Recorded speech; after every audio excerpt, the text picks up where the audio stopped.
Hello guys, Andrew here. Welcome back to Drew Tutorial. And in this video, I'm going to show you how to private your relationship status on Facebook.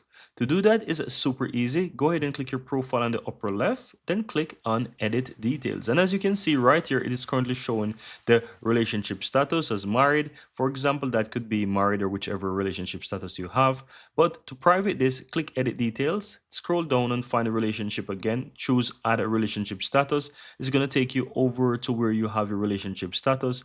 Click the pencil icon there towards the right and scroll down, and here you'll be able to choose where it says public, and from here you can choose friends of friends or friends only, or you can set to specific person, so you can go ahead and just fill that option in as well. As you can see, you have these people who you don't want to see and people who you want to see, or you can just make it private that says only you. So you can go ahead and click on that.